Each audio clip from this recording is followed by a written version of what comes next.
Hi stamping friends, I'm Karina with karinascreations.com, and today I want to show you how to make a cute little gift card holder using the envelope punch board. I ran this class last week, so I thought it was time to put a video on how to do it, so we have it in the future in case we need to look back.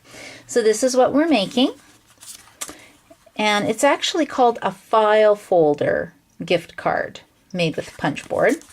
And this is what it looks like inside. And that's where your gift card will go. I don't have any on hand right now, so we'll have to pretend. And that's the inside of the card. So this is what we need to do to get started. So I'm using a piece of Natural Ivories cardstock cut at 5.5 inches by 8.5 inches, and I already pre-scored it at 4.25 inches. Now what we do is put it in the envelope punch board, and I'm just going to pull this up so hopefully you can see. We're putting the very first punch right against this wall, right here. Let's see if you can see that. So we put it along the short edge, the 5.5 inch edge, and then we punch, and see how you get that nice little edge. And then you need to move it to the 3-inch mark. Now, does it have to be 3 inches? No, you can make it a little shorter, you can change it. It just determines how big your tab will be. And then we punch again. So it looks like this now, and then we flip the card around, and then we're going to do the other side, same thing. We're going to put it in, line it up to that first little wall, and punch. Move it over to the 3-inch mark, and we're going to punch again. Now this looks cute, but it doesn't look like a file folder yet. So what we have to do is take our paper trimmer, and we're actually going to trim this away. Now you can use scissors, but I've done so many of these, I'm pretty good with my Stampin' Trimmer. If you don't have a Stampin' Trimmer, I highly recommend the Stampin' Trimmer because it has a really nice track and you can actually see where it cuts, and that's what we need to do. We need to line this up so that this edge, this bottom edge, is in the track. And then we will use a cutting blade and we will cut up. And then we just push that away. Like I said, you can use scissors too. And then we turn it around and do the other side. And then we just pull it up. And that's it. This now makes a file folder card. Or you can turn it into a gift card by simply adding that piece in the center. Now I will show you an additional step. I don't do this all the time, but the punch board actually has a corner rounder built into it. So if you want rounded corners, move this here, you just put it in through the top, and you can punch it this way and then put the other side through the top and give it another punch, and then you get this nice rounded corner. Okay, now I'll show you quickly how I made this card. So I wanted a birthday card, and I'm using the Birthday Basics Designer Series paper, and what I did was choose my colors right from the paper pack. So I just like the numbers on it because it's going to be, I don't know who it's for yet. So this can be an any age birthday. And I am just going to put some snail, make sure that you can see what I'm doing. And we'll put that on here. So my piece of paper, my designer paper, is actually cut at 1 3/4 inch by 5.25 inch, and my Raspberry Ripple cardstock is cut at 2 inches by 5.5 inches. And then we will set that aside. And then I'm just going to put this on the front of the card.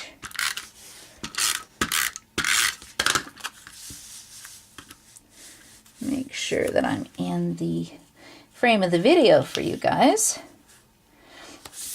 And I love this Naturals Ivory cardstock. It's just pretty. It's got a little bit of speckles in it. And because it's Raspberry Ripple, I didn't think it was really raspberry enough. So what I did was just sponge the edges. I'm taking a stamping sponge and I'm just going over the edge. I love to sponge things. Just adds so much to your project. In fact, I have a stamping sponge. When I buy a package, I cut them into at least 6 pieces.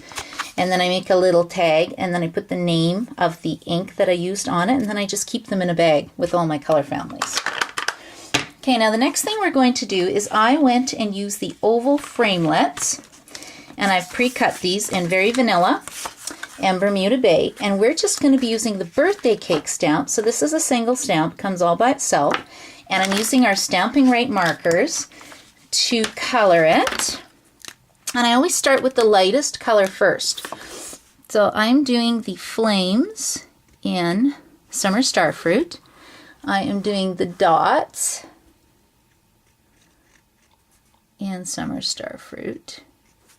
And then I think I'll do Bermuda Bay. So our Stampin' Right markers are special because you can actually use them in place of an ink pad. They're fantastic. So if you don't have any of these, put it on your Christmas wish list. It is not too late. I believe we can still expedite an order in for you if you live in Canada. I don't know. I'm in Edmonton. There's so much snow. UPS trucks are even having a hard time getting through to me. Okay, and then the next color I'm using is Raspberry Ripple on the cake stand and then on the candles. And then once you're done, I always huff it. I just breathe on it to make sure the ink is juicy. When I go to stamp,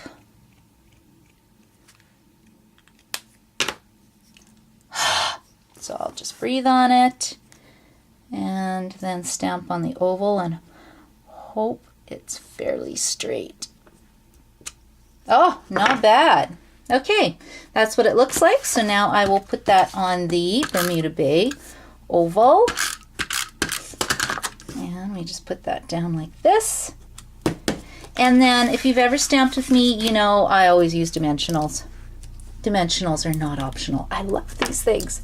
They just pop it up so it gives a real 3D effect to your project. And you get 300 of these babies. They're so inexpensive. And we're just going to put that on the middle. And then on the outside of the card, I thought we needed some bling, so I took some rhinestones. You can use scissors to move them. My nails are short enough that I just use my fingers. And there you go. And now for the inside of the card, what I did was take Raspberry Ripple cardstock, and I'm just going to put some snail on this. Put it on the inside of the card. There we go. Uh-oh, I have to cut this down. Okay, don't look. Let's pretend that this is 3/4 of an inch by 5 1/4 inch. I will fix that later, but we'll just pretend it's the right size. And then what I'm doing is taking Basic Gray, and I'm stamping Happy Birthday. And the Happy Birthday is from the Remembering Your Birthday stamp set. I love, love, love this stamp set, because it's got the I forgot your birthday, I'm late, which I'm late 90% of the time. So I'm using Basic Gray ink, stamping the greeting in the center. And then what we need to make our gift card is, I used crumb cake envelopes that we sell. Crumb cake note card envelopes, but I ran out. So then I had to go into, we also sell Whisper White note card envelopes with the matching note cards, so I'm actually using just the envelopes. So you have to lick it and seal it shut. So you can get actually 2 envelopes for each gift card. So what we do now is cut it in half. So I will get out my Stampin' Trimmer, and it's about 2 1/8 roughly, maybe even a little less. Oh no, it's 2 1/2. And a smidge. I don't know. I'm kind of eyeballing it, guys. This is the way I stamp.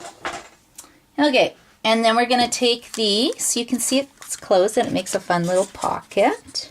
And then we're going to take a 1-inch circle punch, and we're just putting it in half the way, so it makes like half a moon. And then we punch it. And then we're going to use sticky strip. I know this is snail, but that's okay. My sticky strip's over there, out of the way.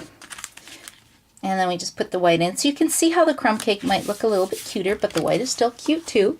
And that's it. That's basically my card. And I hope that you make tons of these file folder type gift card holders. I'll show you this one because the inside's cut the right way. But I hope you make tons of these, and I hope you have fun playing with your new punch board. And if I don't do another video before Christmas, Merry Christmas, Happy Stampin'!